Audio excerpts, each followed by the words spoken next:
Hello everyone welcome. So आजको यो भिडियोमा चाहिँ म यो भिडियोको ब्रेकडाउन गर्नेछु। सो यो भिडियोमा चाहिँ फर्स्ट हामी सुटिङ कसरी गऱ्यौँ है त।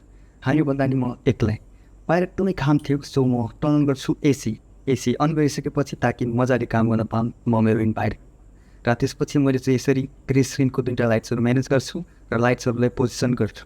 र सबै पोजिसन गरिसकेपछि मैले मल्टिपल टेक्स र मल्टिपल सर्ट्सहरू चाहिँ लिन्छु।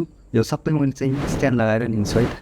सो आफ्टर द्याट हाम्रो सबै सर्ट्स र मल्टिपल टेक्सहरू र मल्टिपल एङ्गल लिइसकेपछि हाम्रो सुटिङ हुन्छ complete. Job's done. So shooting complete गरिसकेपछि म जम्प गर्छु ब्लेन्डरमा। सो ब्लेन्डरमा आइसकेपछि म यसमा चाहिँ नि प्लेन लिन्छु र त्यसमा मल्टिपल चिजहरू जस्तै ग्रासेसहरू अनि फ्लावर्सहरू, त्यसपछि रक्सहरू र पोन्ड अनि ब्याकड्रप पनि हाल्छु। आफ्टर द्याट म चाहिँ लाग्छु क्रोमा की हटाउनको लागि। Chroma key means grey screen. So grey screen हटाउनको लागि म मेरो फेभरेट टुल युज गर्छु आफ्टर इफेक्टमा थोरै इम्पोर्ट गरिसकेपछि म यसमा मास्किङ गर्छु र की लाइटको मद्दतले म चाहिँ यसको ग्रे स्क्रिन हटाउँछु। र हटाइसकेपछि म यसलाई फेरि क्लियर सिक्वेन्समा रेडर गरेर ब्लेन्डरमा लान्छु। ब्लेन्डरमा लगिसकेपछि यसमा म लाइट र टिआरआईहरू सबै चिज सेटअप गरेर चाहिँ यसलाई म सेपरेट लेयरमा चाहिँ रेन्डर गर्छु ताकि पिसीको रेन्डर अलिकति फास्ट होस्।